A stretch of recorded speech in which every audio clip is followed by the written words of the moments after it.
Several times during the discussion, Thrasymachus had tried to interrupt and take control of the conversation, but the others had stopped him, eager to hear the dialogue through to the end.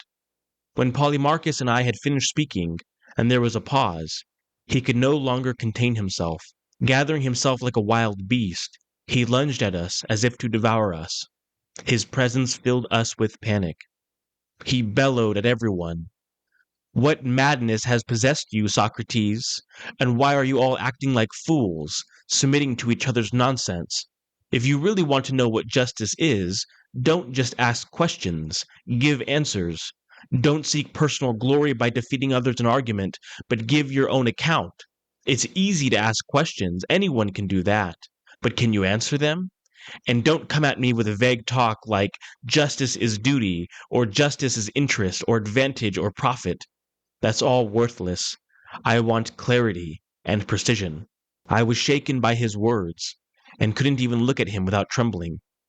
I think if I hadn't fixed my eyes on him, I would have been struck speechless. But by focusing my gaze on him, I found my courage and managed to reply. "Thrasymachus, please don't be harsh with us. Perhaps Polemarchus and I made some mistakes in our reasoning, but I assure you it wasn't intentional. If we were searching for gold, would you accuse us of submitting to each other and not trying hard enough?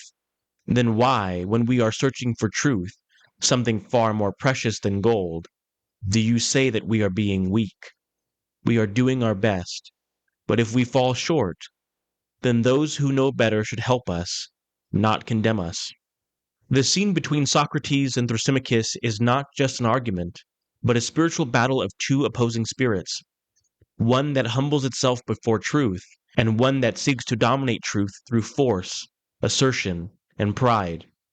Socrates' calm search for truth is suddenly interrupted by Thrasymachus, who appears not as a partner, but as an aggressor, like a wild beast. This fits the classic pattern found in Scripture. Those who hunger for truth are often beset by the violent pride of those who prefer domination to understanding. As 1 Peter 5:8 warns, "Be sober and watchful, for your adversary the devil prowls around like a roaring lion, seeking someone to devour." The metaphor of the beast is no accident here. Thrasymachus embodies the kind of prideful, wrathful spirit that prefers victory to wisdom. He is the enemy of learning and humility. Do you see a man wise in his own eyes? There is more hope for a fool than for him. Proverbs 26:12. This is not a casual insult. It is a profound judgment. The fool can still be taught, corrected, redeemed, but the proud man, puffed up by his own wisdom, is closed to all instruction. This is exactly what Thrasymachus reveals in his contempt for Socrates' method of patient questioning. He interrupts, shouts, and demands, because he believes he already knows. Socrates, though not yet illuminated by the gospel, acts in accordance with the spirit of the gospel. A servant of the Lord must not be quarrelsome, but kind to everyone, able to teach, patiently enduring evil. 2 Timothy 2:24.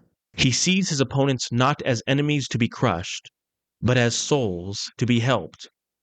Even when struck with fear, he steadies himself, not with pride or counter-attack, but with a clear and reasoned appeal to the value of patient truth.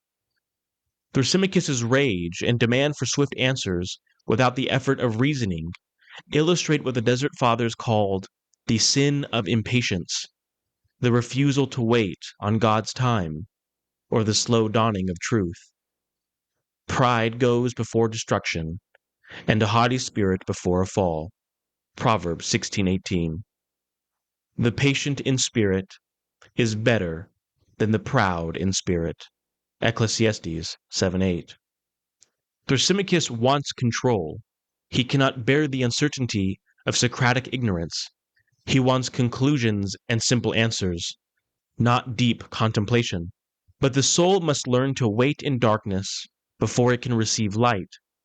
Saint Gregory the Great writes, "Those who are impatient and arrogant are never at rest.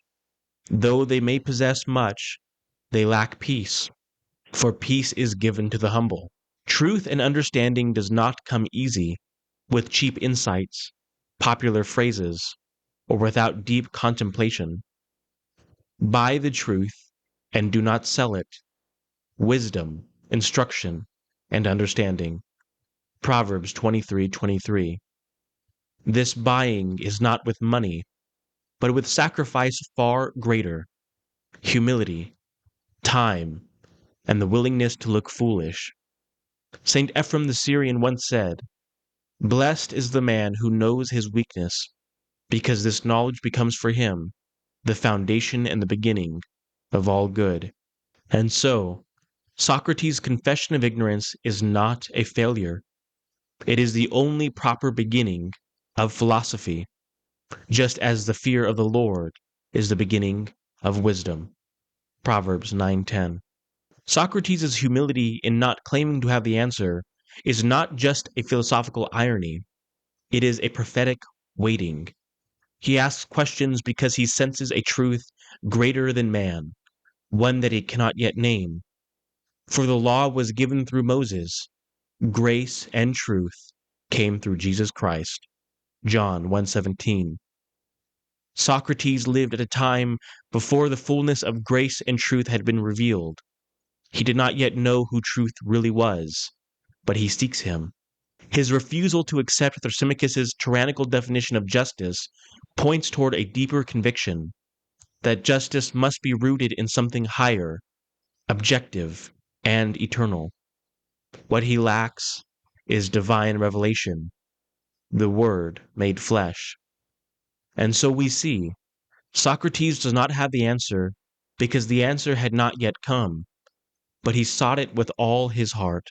And Scripture assures us, "You will seek me and find me when you seek me with all your heart." Jeremiah 29:13. In many ways, Socrates mirrors the wise men from the East who would one day bow before this truth revealed in quiet adoration.